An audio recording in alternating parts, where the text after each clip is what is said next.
दुनिया के सबसे ताकतवर नेताओं में शुमार व्लादिमीर पुतिन पर मॉस्को में हमला करने की कोशिश की गई। उनकी कार को बम से निशाना बनाया गया। जीवीआर टेलीग्राम चैनल ने यह दावा किया है कि पुतिन पर उस वक्त हमला हुआ जब वो अपने घर वापस जा रहे थे। अब सवाल उठ रहा है कि पुतिन पर मॉस्को में जानलेवा हमला करवाने वाला आखिर कौन है। शक की सुई यूक्रेन से लेकर दूसरी विदेशी एजेंसियों पर भी टिकी हुई है। वहीं रूस की खतरनाक खुफिया एजेंसी केजीबी ने अपराधियों की तलाश शुरू कर दी है। ये रिपोर्ट देखिए।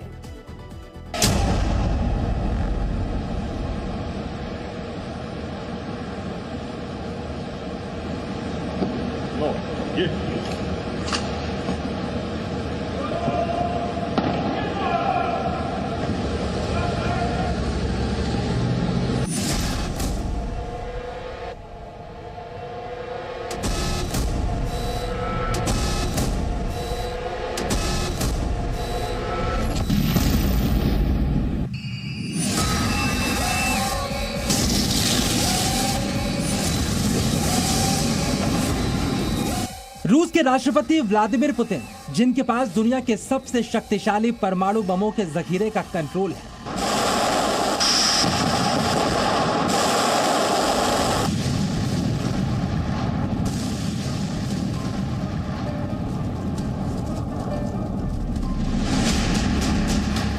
पुतिन जिनका सामना करने से दुनिया की सबसे मजबूत सेना रखने वाली सुपर पावर भी बचना चाहती है, जिन्होंने यूक्रेन के कई शहरों को बमबारी करके कबाड़ घर में तब्दील कर दिया। दुनिया के सबसे शक्तिशाली चेहरों में से एक उन्हीं पुतिन पर जानलेवा हमला हुआ।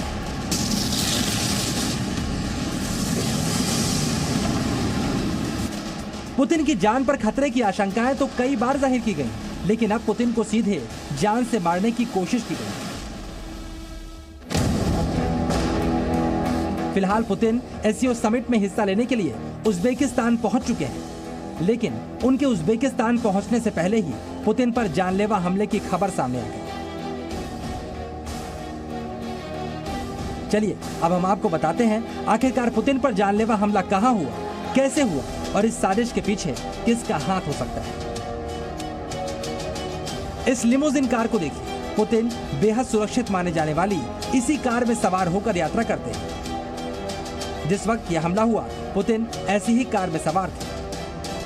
पुतिन एक मीटिंग के बाद अपने आधिकारिक निवास की तरफ वापस लौट रहे थे। उसी वक्त उनकी कार को निशाना बनाया गया, लेकिन मॉस्को के अंदर पुतिन के काफिले पर हमले की हिम्मत कौन कर सकता है।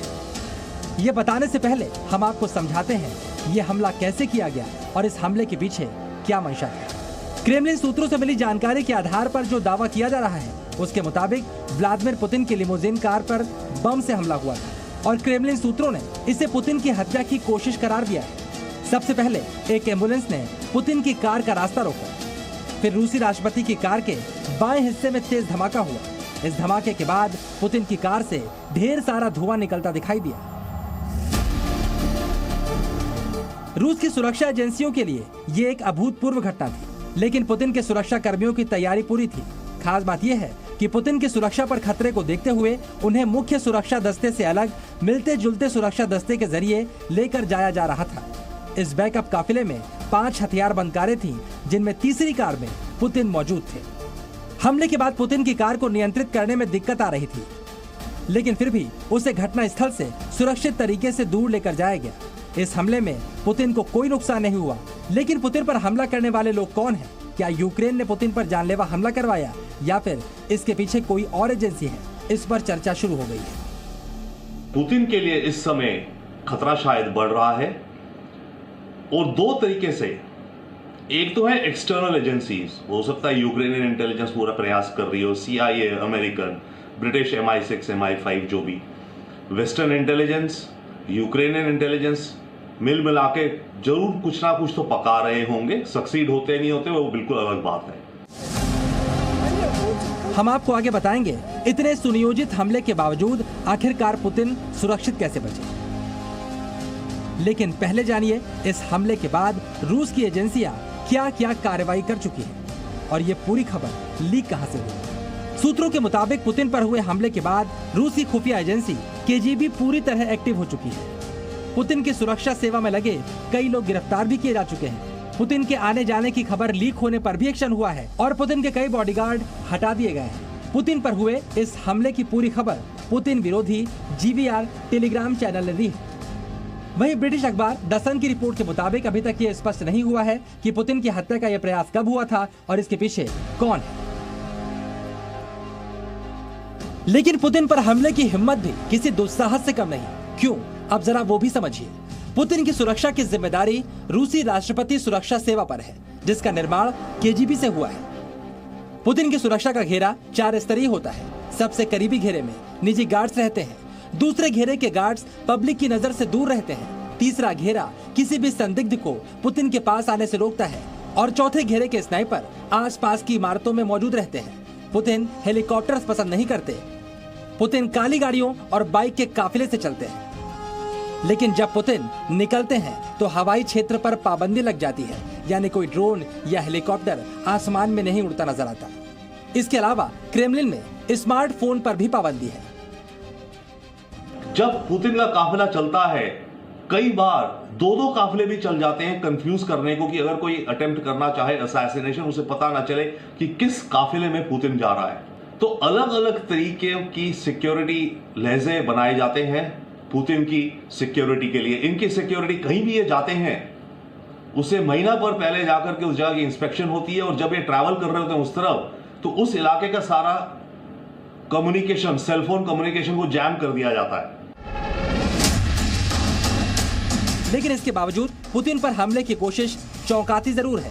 कुछ दिनों पहले ही रूस में राष्ट्रपति व्लादिमीर पुतिन के आध्यात्मिक गुरु कहलाने वाले अलेक्जेंडर डुगिन की बेटी की कार धमाके में हत्या कर दी गई थी, और अब पुतिन की कार पर हमला कई सवाल खड़े कर रहा है और रूस की खुफिया एजेंसी इसके गुनहगारों को तलाश करके खत्म करने की तैयारी कर रही है। ब्यूरो रिपोर्ट, जी मीडिया। रूस के राष्ट्रपति व्लादिमीर पुतिन सबसे ज्यादा सेफ और custom made luxury armoured car में चलते हैं, और इसी कार में सवार होने की वजह से पुतिन की जान बच गई। चलिए अब हम आपको इस कार की खासियत के बारे में विस्तार से बताते हैं। दरअसल पुतिन की इस कार का नाम है कॉर्टेस ऑरस। इसे बनाने में 5 वर्ष से भी ज्यादा का समय लगा है। गोलाबारी का, यानी कि बम का भी इस कार पर कोई असर नहीं होता। ग्रेनेड धमाके और मशीन गन के हमले से भी यह पुतिन की सुरक्षा करने में सक्षम है। कार में रासायनिक हमले से निपटने की भी तैयारी की गई है। कार में ऑक्सीजन सप्लाई टैंक और ब्लड की व्यवस्था भी की गई है। टायर अगर पंक्चर भी हो जाए तो भी यह कार आगे बढ़ सकती है, चल सकती है। गोली और बंदूक के हमले से बचने वाले स्टील से तैयार होने की वजह से इस कार का कुल वजन 5 टन से भी ज्यादा होता है। तो मॉस्को में पुतिन पर अटैक हुआ, लेकिन पुतिन फिलहाल समरकंद में मौजूद हैं, जहां पर उनकी मुलाकात प्रधानमंत्री नरेंद्र मोदी से होगी। प्रधानमंत्री नरेंद्र मोदी भी समिट में हिस्सा लेने के लिए बस थोड़ी देर के बाद देश से उड़ान भरने वाले हैं। तमाम कयासों के बीच यह बात साफ हो चुकी है कि प्रधानमंत्री नरेंद्र मोदी की समरकंद में चीन और पाकिस्तान के साथ अलग से वार्ता नहीं होगी, जबकि रूस और ईरान के राष्ट्राध्यक्षों के साथ प्रधानमंत्री नरेंद्र मोदी की वार्ता होनी है।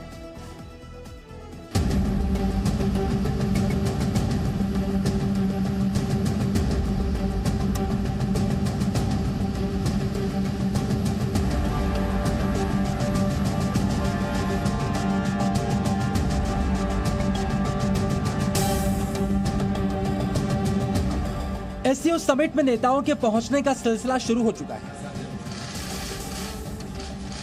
पुतिन एससीओ समिट में पहुंच चुके हैं। प्रधानमंत्री नरेंद्र मोदी भी समिट के लिए रवाना होने वाले हैं। इस बीच प्रधानमंत्री नरेंद्र मोदी का पूरा कार्यक्रम भी सामने आ चुका है। इसी के साथ साफ हो गया कि चीन के राष्ट्रपति शी जिनपिंग और पाकिस्तान के प्रधानमंत्री शहबाज शरीफ के साथ प्रधानमंत्री नरेंद्र मोदी की एससीओ समिट में कोई द्विपक्षीय वार्ता नहीं होने वाली।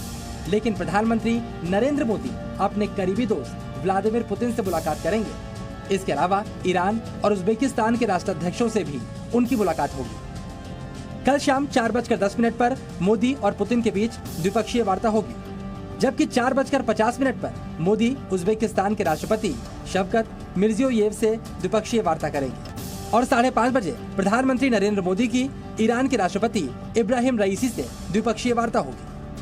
राष्ट्रपति व्लादिमीर पुतिन के साथ, ईरान के राष्ट्रपति के साथ और उज़्बेकिस्तान के राष्ट्रपति के साथ।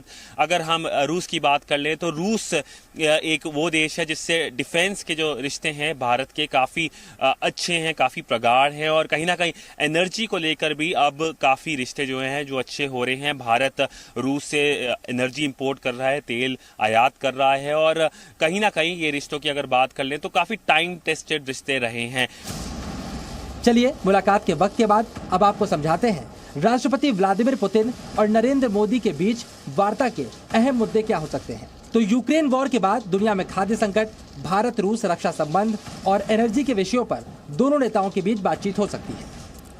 पुतिन और मोदी जी की मुलाकात में कुछ बायलैटरल मुद्दे होंगे जो भारत और रूस के बीच में हैं, कुछ मुद्दे ऐसे होंगे जो कि ग्लोबल मामलों को देख करके डिस्कस किए जाएंगे।